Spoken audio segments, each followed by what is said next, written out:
Scott, my friend, do you want to tell people about your Palestine Freedom Riders?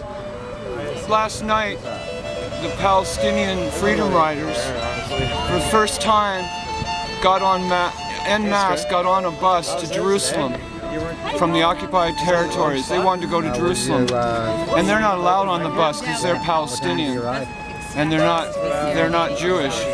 Now, I love the Jewish people, and I love the Palestinian people, but Zionism is an ideology that's wrong. And I support the Palestinian Freedom Riders just as I supported the Freedom Riders in my own country, in the United States. And I took a quote from the Bible on this side, from Psalms, and it's about speaking out for peace when they are for war.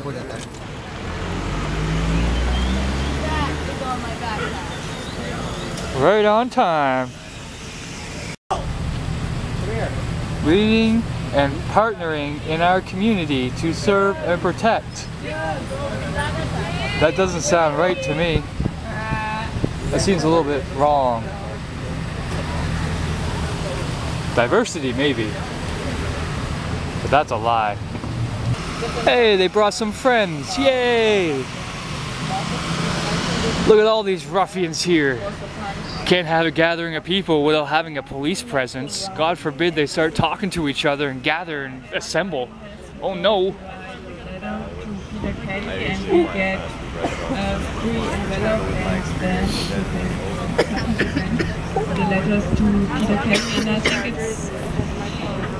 Yeah, 30 letters who get Peter Kelly with a lot of angry meanings or said. Just a really quick one. I just got back from Sydney, Cape Breton, and I just wanted to bring a message of solidarity from the Cape Breton Labour Council. They're really rooting for you guys, and everybody I was talking to in Sydney was on side too. So there are folks outside of Halifax on our side, despite what the media might project. Yay! I'm gonna help him get that. But I'm thinking about in terms of what our next action might be. And Carl Risser, who's the president of the Marine Workers Union down at the shipyards, suggested that we look at setting up a 24-hour picket line outside of Grand Parade. And so this would have to be staffed in shifts to make sure that folks did 4-hour shifts, for example, and that there were enough people here at all times. But you can certainly walk around the sidewalks at any time of day, and that's okay. So, and then we can have literature and information to hand out to people. Anyway, if folks are interested in discussing it and workshopping it a bit, come talk to me after the meeting, and we'll go from there. So we had a very impromptu GA tonight because it's raining. There's not a whole lot of people here, so we basically just had a quick one. It's like 20 minutes, half an hour. No real agenda topics tonight. Most people over at Dalhousie doing a student union protest at the Dalhousie Student Union building. However, I was a little unmotivated to go today. I kind of wanted to take the day and kind of relax because shit's getting a little overwhelming for me, but with everything doing with the legal and the injuries and the police and the Occupy and trying to find work and trying to be able to pay my rent and trying not to get kicked out of my house, it's a lot to deal with. I also like how it's raining and they didn't even want to get out of their van, so they're sitting there idling, harming the environment. Actually, I believe there's a law in Ontario that if you idle for more than 5 minutes, you get an $80 fine. As they rev their engines. As they rev their engines just to be smart asses. I love it. I love it. I love the respect and dignity this police officer shows. Serve and protect. And I will never ever have respect for this police force ever again. I don't know why anybody would. So it was a short video today. Like I said earlier, I wasn't exactly motivated. Apparently it's one of the things that happens to a lot of people after they've been arrested and charged and put in jail and everything like that. They get kind of down and I wouldn't say depressed, but kind of like that. Just lack of motivation and drive. So today I kind of just took it easy, but made sure I got down to the GA. But unfortunately, because we had the student union protest today, there wasn't a whole lot of people there, so there wasn't a whole lot to film. But the police, like, You know, our mayor in this city keeps telling everybody, oh, these protesters at Occupy are costing the city $25,000. Now they're costing the city $40,000. Now they're costing the city $130,000. Well, part of the reason why you keep raising that tally is because you have police following us everywhere we go. We can't assemble without having police officers present. I can't walk through my fucking community without having a police officer there at least 3 or 4 times while I'm walking down the goddamn street. You can call it paranoid, you can call it whatever you want, but no matter where I go in this city, there is a fucking police officer there. It doesn't change, doesn't matter where I go. And from talking to other people who are also arrested, it's the same for them as well. Even when we were sitting in the city council last night, for the first time ever, there was a police presence inside of city council. You know why? Because there was members of Occupy there. You know, they keep their wages come off of taxpayers' money. So the more police officers and the more times they have them spending with us, that's just wasting taxpayers' money. And then the mayor turns around and goes, oh look, they're costing the taxpayers money. Well, here's an idea. Why don't you let peaceful protesters fucking protest and assemble without having a goddamn police officer over their fucking shoulder? It's disrespectful, it's insulting, and I quite frankly getting sick and tired of it.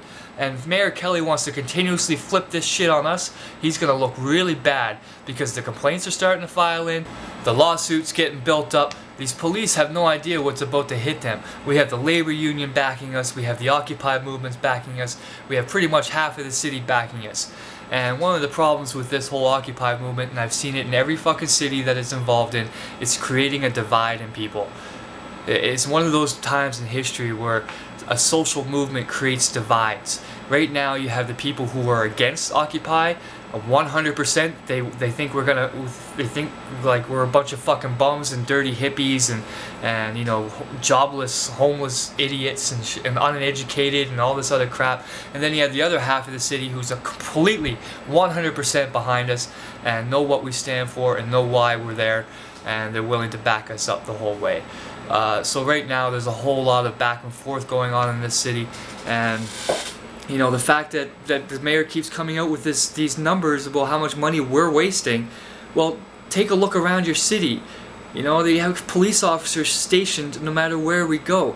And the reason they went from 40 to 130,000 is because the day on November 11th when they sent all those officers in to evict us, that was on Remembrance Day, which is a holiday in this country, which means every single one of those police officers got time and a half.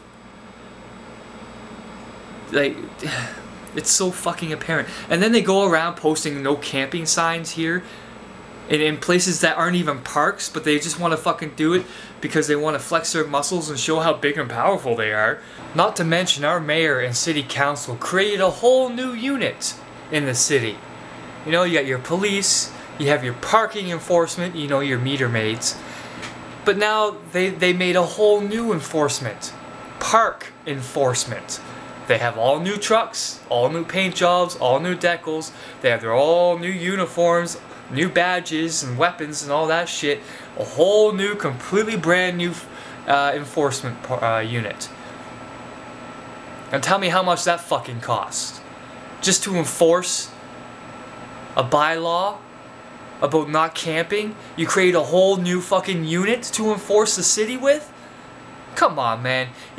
This shit is so fucking apparent, it's sad. And if people are still on the side of the mayor and city council and their decision on how they're handling the Occupy movement, you're still on their side. You're blind. You're absolutely blind, or you're ignorant. It's one of the two. Or maybe you're ill-informed. Maybe you're taking all your information from the fucking television like half this world does. They see something on television, they don't even question it. They hear something on TV and all of a sudden that must be the fucking truth, because the media never ever twists the truth. The media never ever tries to get people on their side so that they can get more views and get more money and so on and so forth. That never fucking happens. But I mean, the way they handle this whole situation, and then afterwards, like, it's so fucking stupid. Like they hold a secret meeting to come up with a enforcement policy to deal with the occupied people in secret, I might add, not in a public forum like the city council is supposed to be, but in secret so that nobody knows about it. And then a week later they give the okay to the police to do whatever they feel is necessary to get all this movement out. And they tried to tell, oh, it's because we had 50 or so complaints about noise and about this and about that. Well, that's because there's a bunch of people in the city with sticks up their ass. Like, oh, people need to use the park so these occupied people can't be there. Well, guess what? Every time I've walked by Victoria Park, there's been maybe 1 or 2 people in the fucking thing. And every day that I was down there, there were people always more than welcome to go through that park. It's just they were so fucking uptight and had a stick up their ass that they were too afraid to walk through a park with a bunch of fucking dirty hippies and a bunch of fucking bums and shit like that. Oh no, all these people are gonna harm me because they don't fit into my social structure. And the newspapers and the media and the online media and all that are starting to back us up because they're starting to become more involved in talking to us and doing more interviews and so on and so forth. And the more interviews they have and the more people they talk to, they realize that we're all pretty educated and we all know exactly why we're there. And they all realize that, you know, what they're being told from one end of the spectrum is not the same as what they're listening to from our end of the spectrum. And the media is starting to turn around. And the more the media starts turning around, the more the people will start turning around. But of course you're going to have those thick-headed motherfuckers who live in a bubble so goddamn thick that nothing can get through it. And they will fight us till the end. Because they are so comfortable in their cushy little fucking lives that they will do everything they can to protect that. And that's one of the biggest fights we're going to have coming up. But for now, we're basically just having meetings, getting our groups together, doing direct action to try to figure out any kind of rallies and marches. We may not have a base of operations, so to speak. We may not have a site that we can go to all the time, but we're still just as active as we were before, and this will not deter us. You can keep wasting the taxpayers' money by sending police officers to follow us everywhere we go, but you will not intimidate us, and I personally will not be deterred. I will not let this police presence deter me whatsoever, and if they think that they're going to intimidate me with this fucking bullshit, they got another thing coming, because I got, right here, my fucking complaint to the police force, right here. It's all written out, it's all here, and I'm also filing one against the hospital for their misuse of their fucking medical practices and completely disregarding a legal issue and not even wanting to get involved with it. So there's lots of people right now who are very angry, but their anger is pointed towards this movement. It's, if anything, all this bullshit has just made our movement stronger. It's brought us together as a group. All the people that used to be slackers, you know, just sitting around, not giving a hand, not taking part or anything like that, they're still coming to our meetings. They're still coming to our rallies, which means that even though they weren't fucking taking part in shit like that, they still wanted to be a part of this movement. And the fact that they're still coming, these street kids, these fucking bums, these homeless idiots, they're still coming to our meetings and they're still taking part. Even one of them came to city council last night. So this will not deter us. This has made us stronger, and Mayor Kelly, you can keep sending your thugs to watch over us, you can keep sending your thugs to antagonize us, but we will not be deterred. It's not over. We have a lot to do, a long way to go. But we're in for the fight, and we're in for the long haul. And we'll see where it goes. See you guys tomorrow. Stay strong, stay wise. Peace.